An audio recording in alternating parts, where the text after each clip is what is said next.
All right, here we go. OverDrive, off and running. TSN 1050 on the TSN app, your home smart speaker, and up on TSN 4. Bryan Hayes, the O-Dog, Jeff O'Neill, Jamie Noodles McLennan. What's going on? What's going on? Lots of activity out in the sports world, Hazy B. One particular item, you must have looked at it and said, that guy's punking me right now with that transaction. That guy is punking me with that transaction. I know what it is. Which one? I know what Go it ahead. is. Which one? Which one do you think? Dallas? Luka Doncic traded to the What is Lakers. going on? All right. Okay. I thought you were going to say the underwhelming package going back to Vancouver for JT Miller, but we'll get to that a little bit later on. That's all good. That's all good. He scored last night if you're talking about man. Hedo. Two of them. He looks great. He had a couple of assists, I believe, his first game, too, in a loss over the weekend. But, yeah, I do the hockey thing Saturday and Sunday was a 7 a.m. game we had. So I'm on the ice with my youngest daughter. We're out there. Everyone's having a good time. Are you the assistant coach? I'm an on-ice helper. That's You push what pucks around. Yeah, I move pucks around. Do you have to wear a bucket? Yeah, of course. You got to wear a helmet. Absolutely. Helmet, no cage, no visor, though. Right? That's all good. Yeah. So it's kind of an NHL vibe. I get out there, no chin strap, and then I realize I better put that on. What am I doing? Yeah. I'm 41. There's kids here. Stop being a loser. You know what I do? And I should have asked you guys for this advice a long time ago. Just before you get to this question, is there any hero dads that are like, I'm not wearing a bucket? No, everyone wears a helmet. Yeah. Everyone's Okay, amazing. They're all great guys. But, okay, I got to pose this to you before I get to the Luka thing and what happened to me at 6:15 a.m. on Sunday. I have been wearing the Prospects game, like, quarter zip or zip up. Windbreaker, yes. Is that a hero move for me to wear like the OHL or CHL Prospects? Absolutely not. Okay, good. No. Like I if didn't it was think me, so. I think if it was me or Noodles, maybe if you went out there with a Barry Colt, like full windsuit, people would be like, this guy Relax. just, like, nobody cares. Right. If Noodles went out there with a New York Islanders, like, goalie coach thing, or I'll me with admit a it. Leaf gear, I think people would say, dude, you don't have to. Yeah, we get it. No, You played in the that's NHL. peacocking. Thanks for I will everything. be honest, and I was going to say this. All the tracksuits I have was when I coached in Calgary. So I when I've gone on the ice with my son, I do wear like a Flames. That's all I have. I don't. It's not. And I have Wow. one TSN tracksuit, but I can't find the pants. So I just, it's black and it says the Flames. But I wear a helmet. Although I've been on some unsanctioned ice. I think it's like Cujo's old house or whatever out there. You don't need to wear a bucket because it's like a 3/4 ice, and I don't know the whole rules of all of this. Okay. But I do wear it. Anyway. You're skating around the hockey But it's Canada better for the rules. kids. Like, if you say, kid, pay attention here. If you got a Calgary Flame logo, it's better than, like, Burlington Blizzard AAA. Right, exactly. Yeah, but listen, you. their head coach is Mike Camilleri. He's a lot better player than I ever was. I So get don't, and he doesn't wear all of his. Cammy was a Flame. Montreal. You guys should both wear Flames gears. That would actually be amazing. Flames coaching staff. I like that. No, idea. Cammy played for the Flames when I No was on kidding. the staff. I know that. That's what Yeah. I'm saying. Like, both of you were Flames, so you could both wear the Yeah. alumni jacket out there, and it would be all good. But, okay, I'm glad I clarified that because I've been Yeah, wearing no, the you're- Prospects game thing, and, like, I don't know if it's necessary. Maybe some of the other guys are like, what are you doing? That's not really needed. Anyway, so it's 6:15 a.m. I'm trying to get my daughter up. You know how it is. It's dark. Yeah. It's freezing outside. I'm trying to warm up the car, and I have 2 seconds to look at my phone. And I look at my phone, and my first thought was I'm on that stupid For You tab, and this isn't a real account, right? Like, I see the Shams Charania tweet, breaking, Luka Doncic traded. I'm like, obviously this is fake. I click on it thinking this guy's going to have 2,800 followers. Instead, he's got 5 million or whatever it is. I'm like, oh, my God, this is actually happening. Then I launch into a conversation with my 5.5-year-old about the significance of the trade at 6:15 in the morning. And she's like, I don't care. Get me a granola bar, please. We have to go to the rink. So we had a little, back and forth around the kitchen table at 6:15 on Sunday morning, and it was astonishing. And another thought I had was this is why Woj retired and said I'm out. I'm not doing this on a Saturday night at 2 in the morning. I'm not going on SportsCenter on ESPN at 3:30, Eastern time, the breakdown details, Woj said, I'm out. The real winner was Woj, right? Adrian Wojnarowski said, I'm out of here. I'm not doing this anymore. That guy retired because those guys were up all night. Brian Windhorst was one of them. Wendy's coming up with us at 5:30. Looking forward to catching up with him. But, wow, what a transaction. And Luka with the Lakers just seems to make sense, doesn't it? Like, it just kind of feels appropriate that Luka's going to be prime time and go Hollywood. But doesn't it seem to you, Luka going to the Lakers, that LeBron is not far from done? Like, to me, it signals he's like, maybe this year he packs it in. Because I don't know how two of those guys coexist. Well, exactly. And I'm glad you brought that up because that's always a part of it. Anything that happens in the NBA for 20 years has been about LeBron in some capacity. Someone competing with LeBron, someone trying to be with LeBron, someone trying to beat LeBron, whatever it is. And here's a scenario where, allegedly, the Mavericks and the Lakers go stealth mode and make a blockbuster historical trade, and LeBron either doesn't know about it or they don't care his opinion on it. Like, that's a real significant historical moment that the power of LeBron and the presence of LeBron doesn't really matter as much anymore. And it's Luka's team now for the next decade, you would presume, and LeBron and Bronny and whoever else, they're going to have to either play along or they're going to have to leave. I like how the Mavericks GM said in this presser, he's like, me and Kid, we're aligned, but he didn't even know about this. I was like, are you joking? Jason Kidd wanted to get up. He goes, me and Jay Kidd are aligned on everything. He goes, he didn't know about this deal, though, until I told him right at the last second. I was like, what the hell are you talking about, man? I know. So good. And I don't know about that strategy. I think there's obviously pros and cons to zeroing in on one team and keeping it very tight-lipped, because if you don't, you're bringing in agents, you're bringing in the commissioner, you're bringing in all kinds of X factors that factor in and could botch the deal, could sway the deal. But for Luka, man, zeroing in, and a lot of people are gung-ho on the Mavs now. They're like, I got the Mavs coming out of the West and this and that. Now they're the best team in the West. They traded for a guy that never plays. I haven't seen that been brought up once. The guy never plays. I know. Well, that's the amazing thing. Is that this is what I was laughing about this afternoon. The belief is the reason they soured on Luka is because of his conditioning and the fact that he's hurt a lot, and they went and got street clothes.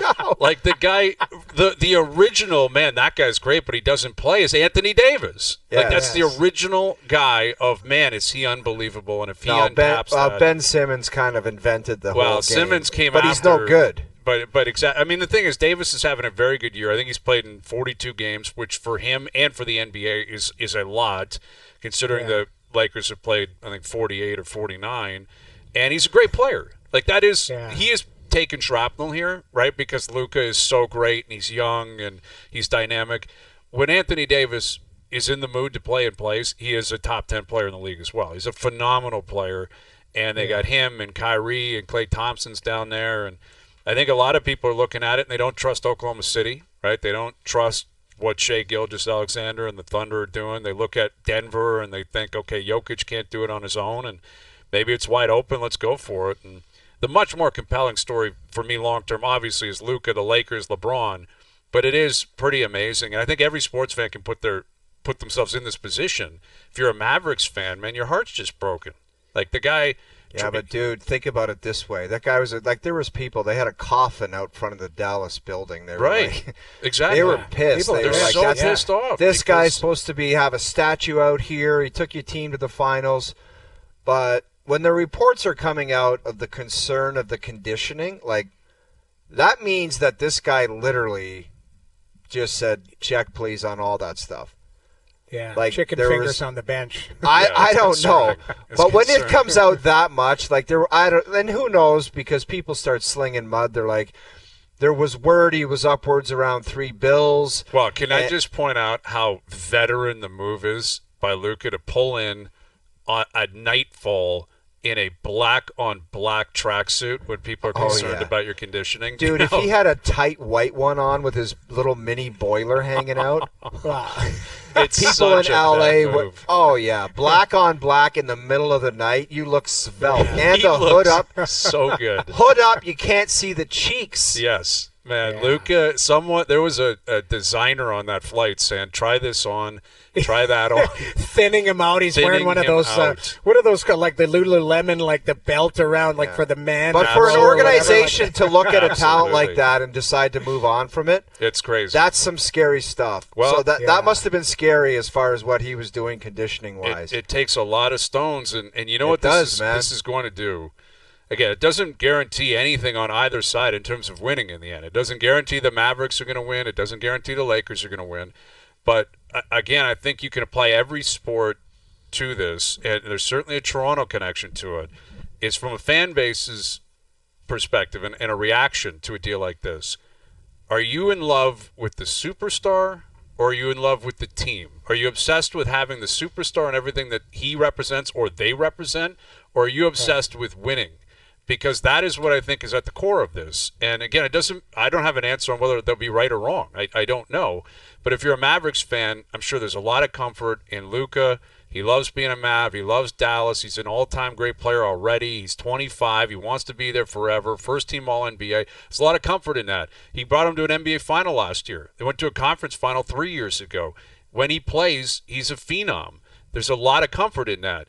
What the GM is saying, and I guess by extension the owner, is I'm willing to lose that because I want to be obsessed with winning.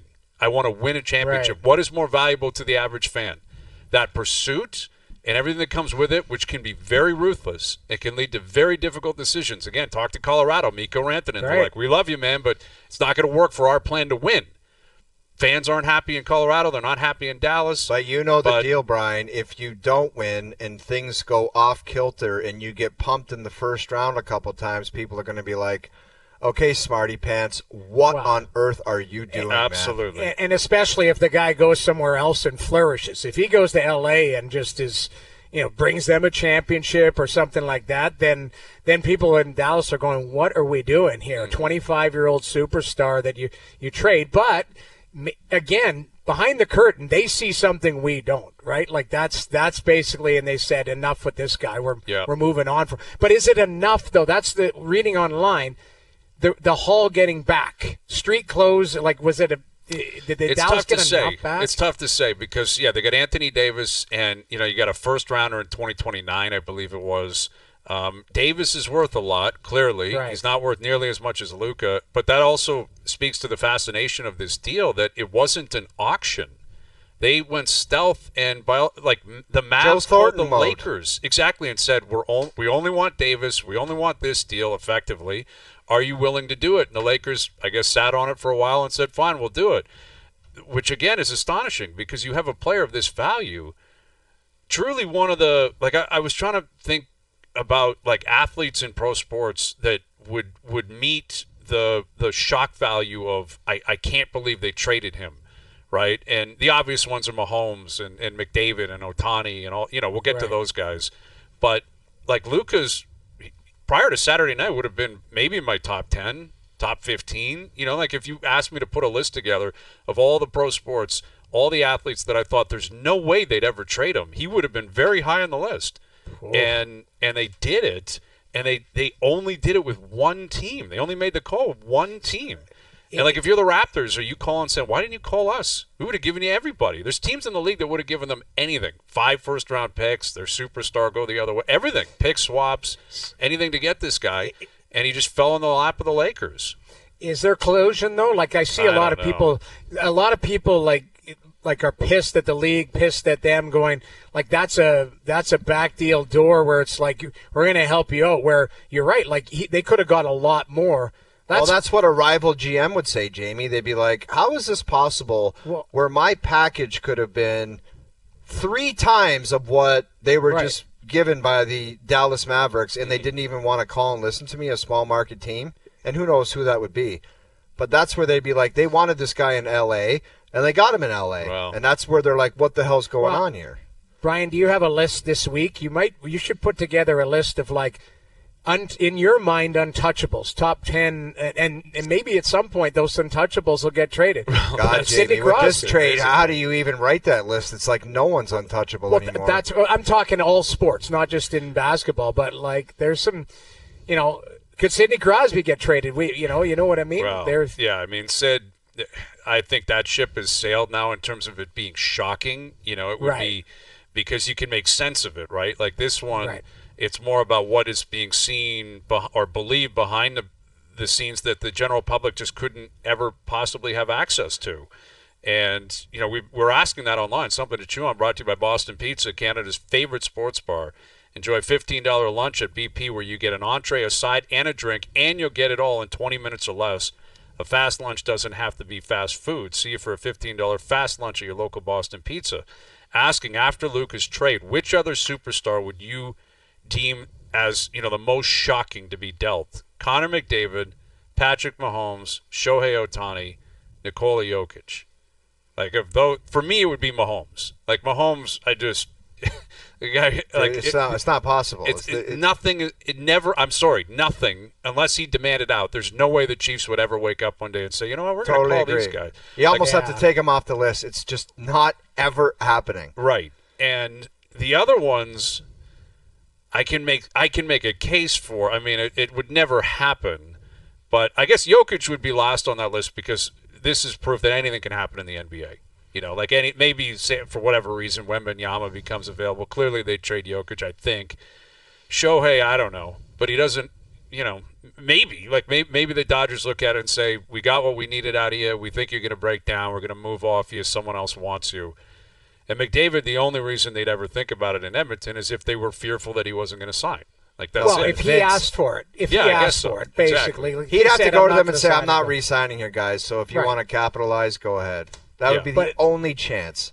So the magnitude of this trade, like we'll spin it into on Saturday night, but this would be McDavid to the Leafs, not anybody else, for a first rounder and Matthew Nice. Something like that. I mean, again, Anthony Davis is like a first ballot Hall of Fame. Mitch Marner. We goof on him a lot. Yeah, we joke Mitch Marner then. But Davis is a great player. So it's not like Dallas literally gave him away. They got him. But yeah, I guess maybe some. I don't even know if it really classifies like that because, again, McDavid's different. He's better than Luka, as great as Luka is. McDavid's in a different category. Generation, yeah. But I don't know what the comparison would be. I don't know. Crazy, I mean, though. Cale Makar being traded for an older defenseman and picks. I honestly Victor don't know Hedman. what. Maybe that's it. Cale Makar for Victor Hedman in a first. You know, and you're like, okay, yeah, Hedman's good, he's a great player. But Hedman plays though, like that's But it's like why would you trade Cale Makar? Like, why would you ever trade Cale Makar? What am I missing here? Yeah. Bottom line is, somebody decided in Dallas there's a whack of money coming his way, and they just didn't want to give it to him. End of story. Yeah, and I do think that could be what should be taken out of this, and maybe it's applying again throughout the sports world that there's so much money at stake, and player empowerment has taken steps over the last decade to the point where maybe you're getting ownership and management saying, we got to put our foot down here and push back a little bit. This is going to be a monster that you're not going to want to deal with. Exactly. Like, what am I getting out of it? You know what I mean? Because, again, we always look at it through the lens of, well, superstar, jersey sales, ticket sales, all that valuable. All of that means something. That's why, again, I think 8 out of 10 owners, 9 out of 10 maybe would say, don't even think about it. This guy's a cash cow for me. And, yeah, I'm going to pay him a fortune, but I'm going to make it back because I'm on SportsCenter every night because of him. I'm going to the NBA Finals because of him, or whatever it might be. But it's also, maybe it's not as deep, and you're looking at it thinking, how are you going to repay me? Are you going to repay me? Like, I'm going to pay you hundreds of millions of dollars in terms of where we are with pro sports now. Are you going to repay me that? And kind of get the impression a guy that just took his team to the finals. That's what makes this so hard to really wrap your head around is that Luka is just such a different beast. He's not over the hill. You know, it's not like he's never won. They just went to the finals last year. I wonder what the LeBron, I don't know how these two are going to get along, but I'm curious what the LeBron effect is going to be on this guy. Because I think LeBron's notorious. People say that he spends $2 million a year on his body. Mm-hmm. And I don't know. I don't know if Luka looks at that and says, yeah, I want to jump on board with that, or that's just not for me. It's one of two things. What if, I mean, the other thing is what if Bronny's pushing his son and be like, hey, can you work with my son or play with me? Like, to me, I think Bronny's out. Well, that's a completely different story, but you're not wrong that, like, you know, LeBron, what would be funny is if LeBron texted him and said, hey, why don't we get together for a drink? And he just shows up with Bronny. right? Yeah. And Luka's like, oh, Bronny's here too. Yeah. Okay. Like, yeah, Exactly. hey, teammate, Bronny, what's up, man? Like, because that's going to be awkward in the future in terms of how LeBron wants to handle that, the Lakers, et cetera. And now that it's Luka's team, everything revolves around him, and Bronny's got to make sure that he fits whatever that mold is going to be in the future. But it is a good point that this could trigger a response from Luka that would be terrifying for the Mavericks. This guy decides, all right, because really it's the only way you can actually insult a superstar player in today's game, right? Like, they're always going to get paid. They're always going to get endorsements. They're not being sent to the G League or the American League. You're not going to bench them because your owner's going to say, I'm paying him. There's nothing. The ultimate insult, and really the only insult in pro sports today, is what the Mavs did. Get out, and then we're going to leak that we don't think you're for real. Like, that's as insulting as you can be to a modern athlete, right? Is you got to go for us to succeed, and we don't like the way you basically operate, and the way that you represent yourself around here. That could trigger a crazy response where he goes off and gets in shape and just wants to be a killer. And to add insult to injury, he's with the Lakers. They didn't trade him to Washington or Orlando. The guy went to L.A. with the Lakers. He's going to be in your face now for a decade. In your face for a decade. It's just a crazy night. Like, I still don't like this. The owner's got to be involved in that too, right? Like, I mean. Well, of course. Of course. Wow. For something of this stature on both sides, the owners, that's the one thing you hear, like the GMs made sure to include them, right? Yeah. Coaches didn't know, players didn't know. You better believe the owner was well aware. Of course they would have been. All right, we'll come back and recap what else we saw over the weekend, including that Leaf game on Saturday night. The Leafs are in Calgary tomorrow night. Craig Conroy will join us in about 40 minutes. And I guess Mitch Marner didn't practice today. It's uncertain if he'll play tomorrow night. Ekman-Larsson was out today as well. Uncertain if he'll play tomorrow. Try to get you an update on their status and what's going on with them. There was the trade in the NHL on Friday night. JT Miller ends up with New York. We'll touch on that. And Chris Johnston coming up. Brian Windhorst coming up. Overdrive continues. TSN 1050 and on TSN 4. Overdrive continues, powered by FanDuel, bringing you everything from the opening line to the final score. Craig Conroy in about a half an hour. The Leafs are in Calgary tomorrow night. And Mitch Marner not practicing today. Oliver Ekman-Larsson not practicing today. And Craig Berube said he's uncertain if they'll be available tomorrow night. I'm not sure what happened with Marner. He was playing the other night. But sickness maybe?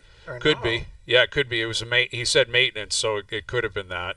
There's a lot of that going around. Like, I don't know, Ekholm missed that game the other night. I think there's teams are pretty sick. I know that Ottawa team had to go through them, I think 2 weeks ago, and the team that they were playing against. It just, you hope that it gets through quick and everybody doesn't get hit by it. I think New Jersey, didn't Sheldon say, wasn't that last week, he said their team was guys were puking, or it was Torts, I think. Torts versus Jersey, saying guys were puking before the game, just to get to the ice. Yeah. So old Torts, scary. I can't wait till he gets a load of Kuzmenko, boy. I just can't. I know that Kuzmenko's routine. I've seen it a million times. He's a 2-month guy. Here's what his routine is. He shows up the first game. He gets 2 goals. He has some funny comments after. Everyone's yucking it up. Yeah, it's so funny. It's so funny. 2 months from that point, everyone in the organization wants him gone. You watch, then. That's 2-monther. That guy will be there for 2 months, and people dying to get rid of him. Yeah. 60 days of Kuzmenko. Oh, yeah. It's like a Netflix Remember special. when Van was just fawning over that guy? Oh, you like lemon in your water? We're going to get you lemon for your water. He had 39 goals, though. I know. But trust me, 2 months after the 39th went in, they were we got to get rid of this guy. Right. We got to get rid of this guy. Yeah, he's jumping around already. Vancouver, Calgary, Philly. Yeah. Yeah, listen, it happens. Certain players get labeled, right? Look at what's going on in Montreal now. They've lost 5 in a row. Patrik Laine got benched. I told you last week, there's people in Montreal turning on Laine quicker than you've ever seen anyone turn on someone. But did you think it wasn't coming? But that's who he is. He's 29 years old or whatever he is, 28. He's been in the league for 9 years. And they can only hope that it's just a small little blip on the screen and that he returns to Patrik Laine.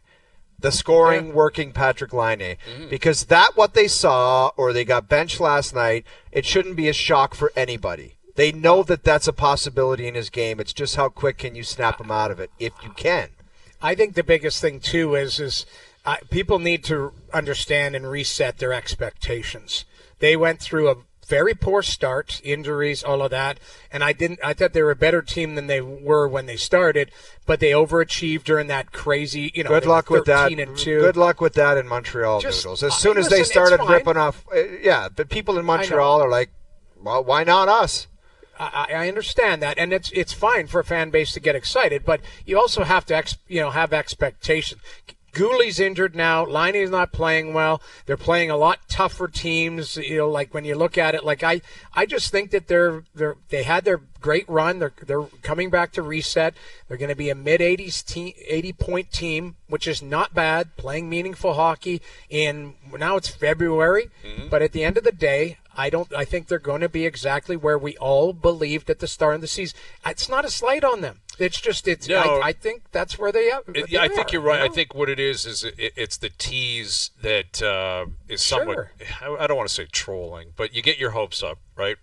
And they should have. They were on fire. They went on those road trips out west. They're beating Colorado. I think they beat Vegas in Vegas. Yeah, they're on fire.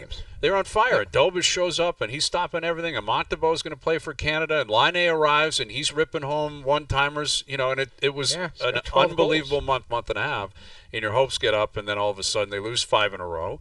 And what have we been saying all year? You win 5, you lose 5, you're in trouble. But and listen, the Leafs, that's why you look back on Saturday. Sure, they held on for dear life, but they needed that win, man. You go up 3-0, and then 4-1. You got to get 2 points. Two things I want to say. 2 things. I was wrong. There was more than 20%. Sorry, this balloon's going up. I was wrong. What was that about? Because I saw it on Twitter. Something happened on Friday where said that people were saying, "Tell Noodles there's lots of Leaf fans." There was, but what I was saying, but I was wrong, and I'll admit it. I said in Canada, the least represented team on the road is in Edmonton. Like we'll see more fans in Calgary tomorrow night. When the Leafs play on the road, the building that is the quietest from Leaf fans is in Edmonton compared to everywhere else. But it was my buddy was there, and he was like, it was 30 to 35%, and he said it was loud. Man, they were chanting and going crazy. You know what? And he said it was a great, like he goes, it was a great game. Awesome. It ended up, it could have been 7-0. I thought this was going to be an ugly one. Like they won the game in the first 10 minutes, and then they held on. And then the second thing, Joseph Woll was unbelievable. Unbelievable. I thought he owed some of those saves at the end. Well, yeah, but the scoring chances were 26-12. Like he was unbelievable. I thought that was his best game of the season. 26? That seems extreme. I know the Oilers were all over them in the second period, and down the stretch they certainly were when they pulled the goalie and that last stop. I'm not sure it would have counted. I don't think it would have. Well, you take it, though. But I count that exactly. as that's I think it's great. It's save. on Perry, too, which makes it even better for Leaf fans, I think. And listen, John Klingberg goes offside. Like that, John Klingberg made up for everything over the last year and a half. Johnny Klingberg, what a guy just goes a offside weasel by thing to happen, man. 3 inches, completely irrelevant to the play. Again, I got to be consistent. I hate that rule. I think it's so stupid. I think that on Saturday is another example of it. He had no bearing on anything. And 45 seconds later, the Leafs look back and go, "Oh, he was offside by 2 inches." Pull the game back. Smart timeout, though, to give yourself some time to look at it. Like and the Leafs video guys are the best in the league. They never miss, man. They've hit like 22 in a row or something. They do not miss. Yeah. And that was obviously a big turning point. But it's offside. At the end, it is offside. Oh, for sure. I mean, that's the rule. The rule is what it is. It's in place for a reason. Klingberg was definitely offside. But they had to stop the bleeding. You know, you lost 3 in a row. You're up 3-0, up 4-1 at one point. Such a big game for you them. had to win that game. Well, Florida had won that day. Boston, everybody, everybody had won. Ottawa won. Like everybody had won around them. It was such a massive game for them, and to start that road trip the right way. You know, now you're going into Calgary. Now you're going into Seattle. Now you're going to Vancouver. Yes, on paper, those are different teams compared to Edmonton, but they needed that win. Like, it was a massive, massive win for them. Big time. Yeah, and Joseph Woll, he really was unbelievable. Big down the stretch there. He was really good. And Those are big games, and he spoke of the crowd afterwards. He did say the crowd was great, on both sides. Leaf fans were loud, but Oiler fans were loud with them. It was just an electric atmosphere. evening, and everyone on the Oilers is jabbing away at the 5 p.m. local. You saw Leon on the pregame show say anything for the Leafs, as long as we're playing. And even the Leafs, to their credit, the social media team, I don't know if you guys saw it on Twitter and Instagram, they were posting like 5 p.m. at Oil Country. Like they were all over it. And I got to let the fans know, you got to stop because I did it again. I sent out a little tweet, and it was like, all the Leaf fans cheering out there in Edmonton. I don't like that. That's Oil Country. You were trolling, though. No, I know. But Noodles, do you know how many Leaf fans wrote me and they said, "You bastard! I thought you bled blue and white. Why are you talking?" But think of the I had to explain to one guy today, like, and I said, "Sorry, pal. That's just that business is over your head. I can't. I'm too old, and I don't have time to deal with you." Because he was like, "Man, I thought this is what he said." He goes, "I thought you would have known from playing out in Edmonton that there's a lot of Leaf fans there." And I just said, "I don't. No way, man. No way, like guy." It just like you know what it is. It's just you can't even have fun with it or whatever because people just take it right like so literally or so seriously. Crazy. Instead of just going, "Hey, this is great gamesmanship. This is a great night." I talked to a few of my buddies that were at the game, and they're Oiler fans, obviously, but it's like. They were like, "Hey, it was awesome atmosphere." I thought it was a like great game. like And they guys, thought it let me was tell a you, Saturday night, and I was thinking of doing a segment on Wednesday, possibly with all of the movement in the NBA, the NHL draft for Doogie. I'm afraid to get Joe from the Bridge involved. No, with don't this. get him involved. He's a crazy person. But the segment could be called "Who Says No." Usually when people propose trades, it would be like, what about this guy for that guy, and who says no? So if Doogie could put together, NHL trade deadline approaching, possibly some NHL packages, and we say, who says no to that deal? Well, you got to let Joe from the Bridge in on that then for sure. No, because he gets stupid. He'll trade McDavid for Jerry Connor Melgan. Dewar, yes. Future consideration. Yes. Yeah, so he's got to work. So He's possibly got to work with some inside. Maybe we could have fan help with it. They could propose some deals, send them into Doogie, and we have to say who would say no to that package. I like that idea. Well, I like that. I do. Well, I like it too. I just think that there's so many different possibilities. Do you have anything that sparked this idea? This can go like all kinds of different avenues. Okay, like there are so many like options for this. Here's an example. Okay, Minnesota was just in Edmonton. What if Billy Guerin and Stevie Stais ran into each other in the hallway and they said, "We want our old goalie back, Gustafsson. You want to take Linus Ullmark?" Who says no? Ullmark for Gustafsson? Ooh, who says no first to that? What Where an offer. Stevie Stais said, "We will just." This is just kind of the possibilities that I'm talking about. They bump into each other in the hallway, and Stevie said, "I want my old goalie back. Do you want Linus Ullmark?" Who would say no? I think Stais would. Ullmark's scheduled to play, and I right now I think Ullmark's would he? I think Would Billy he? Guerin would give him the Heisman and say no chance. So you think Billy Guerin would say no, but you think Stais would? These are the possibilities of who says no. That's a great one. That's He's a been great great one. this year. I mean, he slowed down a little bit with the team, but they've been on fire the last week or so, although they got pumped the other day.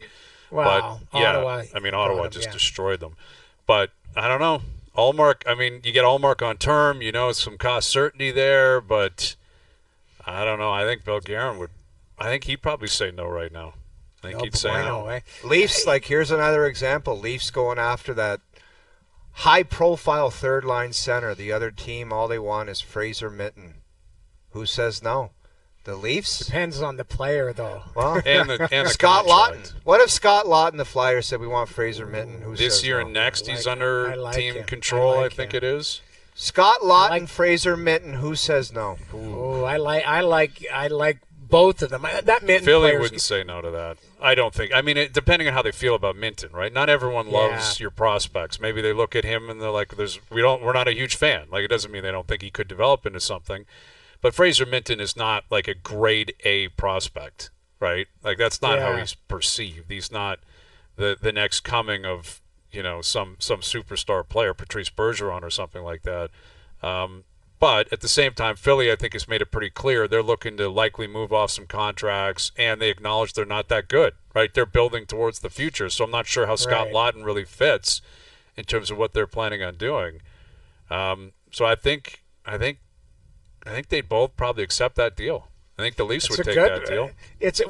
Leafs. I don't know because they like Minton too, sure, so it's not a slight on him. But I think Laughton's a really nice player. He can go in your 3-hole or slide up to the second line center too. Like he's a nice player. That's an interesting one. Oh, you must have put some thought to this over the weekend. Yeah, he's got them all lined up. Lying in bed. I've got different tentacles to this. Okay. Bobby Mans laid this out and said there's $400 million. I want you, Jays and Vladdy, to work this out for $400 million. Who says no?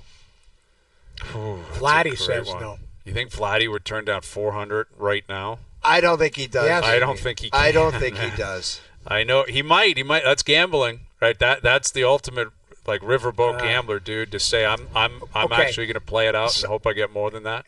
Okay, but here's my question. If he plays it out and has a mediocre season, what's the worst he can do? 300? 325? I don't know. 400 is 400, though. And don't kid yourself. There is some Luka and Vladdy where maybe that's what's been holding this up for years. That's a great comparison. It is a great comparison. That's You're right. Exactly what the Jays in the back. You can tell the way Shapiro speaks about him, that there's some uncertainty about how he operates, what he does, what he represents, the uncertainties. It's very clear that the Jays look at him very similarly to the way maybe Dallas looked at Luka. So I think Vladdy would take four. He'd have to take four. I think he'd be insane to turn that down. World. I think he Crazy wants 5. To turn that down. I think he wants it. He can want it all he wants, though, Noodles. But I understand. He's a first baseman and eventually will be a full-time DH. Like that, $400 million for that is absurd.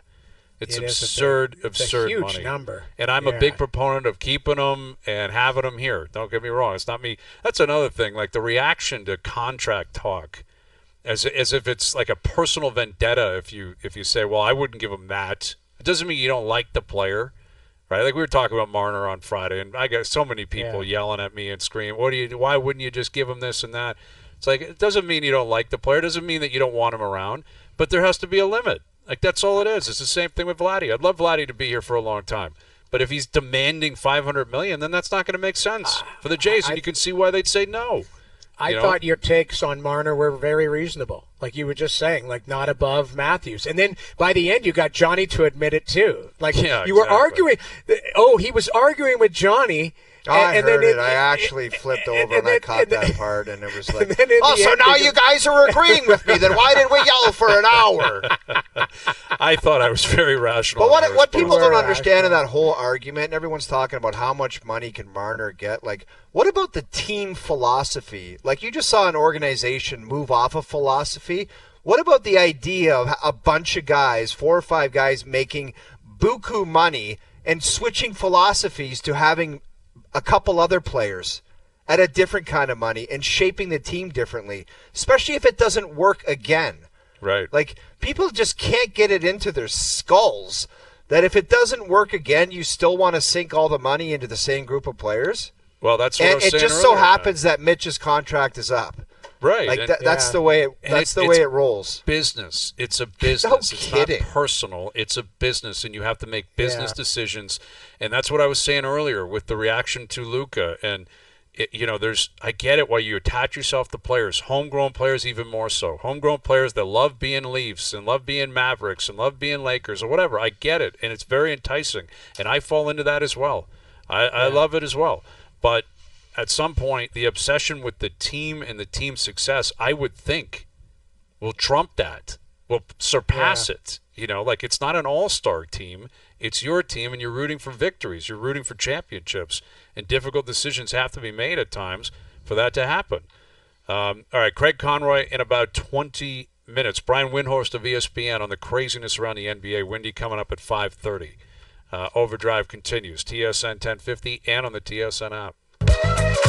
All right, Craig Conroy coming up in about 15 minutes. Leafs in Calgary tomorrow night, which means only one anthem tomorrow, right? One anthem, And it'll be loud. It'll be celebrated. I have no questions about that. But I guess Austin Matthews was asked about, the booing of the American anthem at sporting events, and he declined to comment and said he doesn't want to get political.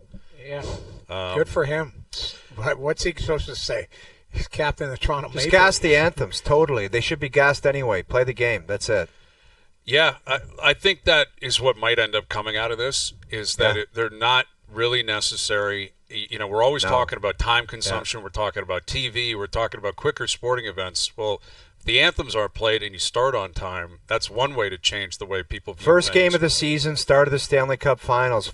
Go nuts. Other than that, sorry, just play the game. Does not need to be every game. Yep, I think that's reasonable. I look at it like I've always appreciated the anthems plan. I understand why they started to be played, back in the day, but I don't think it's something that any fan is thinking, I need that as a part of my Or walk experience. out after and say, geez, I can't believe they didn't fire up the anthem for me.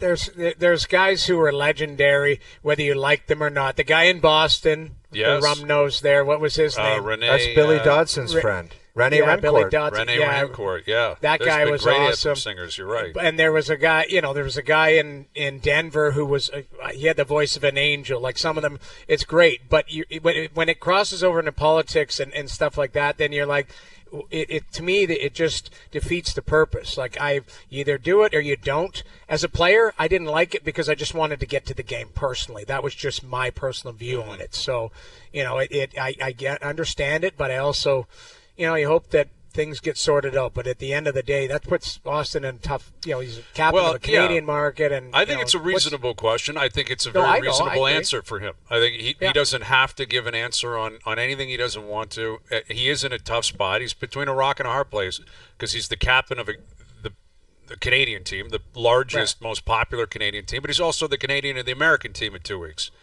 So and he's an American. Living in Canada and working abroad. So. It's totally reasonable to ask him that question. I think it's a totally reasonable response. He doesn't have to comment on it. Who knows what his view is? Who knows if he's even following it? I don't know. But this is going to be a story.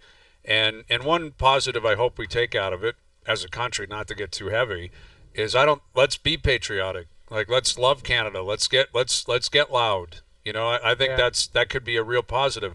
And listen, we're in one right now. I don't know how long it's going to last. Nobody does. I think there's a lot of anxiety in the country, like what does this mean, the tariffs and all that kind of stuff. We don't have the answer for you. Well, I think there's been an update on that. I don't know. Well, there was with Mexico. I don't know if there has been. Well, Mexico could sort it out in 12 hours, but who knows what's going to go on with us? Who knows? I hope that right I'm not people blaming get it us out. for this, though. We didn't start this. Like, let's not go down that road. Like, I know we got our own issues up here for sure, and we don't have Parliament that's in right now. There's a lot of circuses that are happening. Don't even have a prime minister. Technically, the guy stepped down, so who knows? Let's get it all sorted out moving forward. I mean, we don't have that answer, but we didn't bring this upon ourselves. I mean, this was the Americans decided to go down this road, so be it. But, in terms of the reaction and the four nations and what comes of it, I'm curious about that. Like, from an NHL standpoint, they'll never admit to this publicly, but you get Canada-U.S. going in the final, like that brings on a different life right now. And it kind of brings on a craziness that I think a lot of people were somewhat unprepared for. But, we'll see. We'll see what comes of it. Let's hope it all, like you said, I think you said it right. Let's hope it all gets sorted out. Yeah, exactly. And you know what? It's getting – I thought about it over the weekend. Hockey's hockey, and I think it would be – like, this is going to be some good games. You know what I mean? The four teams, it'll be good hockey. And if the guys are engaged, that's what we need. You need and it's that an escape Team America for people. Like, that's what sports is all about. It's an escape business. for people. And entertain, exactly. Absolutely. I love it. We'll – and I guess, you're right. I guess – are they saying maybe the tariffs have been delayed 30 days? Yeah. Is that what's going on here? Well, that's good. It opens up a negotiation window and get it sorted out. Go. Say positive news. Positive Let's go Monday. Here. Positive Monday. All right. I love CP, thanks for joining CP24. Look at us breaking news on the air. Is that good? Gurdeep text that to you or what? I just saw someone sent it online. Brian Nick Dixon Hayes. Yes, I'm on top of this right now. I love it. Yeah. We got to play. Speaking of quality journalism, did you see the Associated Press pool reporters at the Grammys last night interviewing what's his name, Babyface. Is that his name? Babyface? I don't know. What the hell's the Dude, guy's you name? are so I'm talking about the dummies on Twitter being like that. No idea. Yes, all I saw was Kanye's wife or whatever. I saw that too. Everyone saw that one. That's a wild move on a red carpet. Dude, that's That's absurd, dude. Will Smith's son had some sort of castle on his head. I was like, what is going on here? Dracula's castle on his head. All right, well, we'll play the AP thing. It was Babyface. I think that's the guy's name. Anyway, there was another artist that came through the red carpet, and they cut him off and basically said, "Can you step aside? We want to interview this person instead." Oh no! It's one of the most awkward moments you've ever seen in your life. Duthie would do that at the draft. He'd be like, take a hike. Gratz, come here, Gratz. I don't think he'd do that. I hope. Dude, I've seen seen Duthie do that numerous times. He'd be like, "Yeah, so how you feel about? Hang on a sec, this guy, get over here." Just push somebody to the side. That's uncalled for. I don't like it. It's uncalled for. Okay, so more on that into the next hour. Brian Windhorst will join us. Craig Conroy, Leafs in Calgary tomorrow night. Overdrive continues. TSN 1050 and on TSN 4.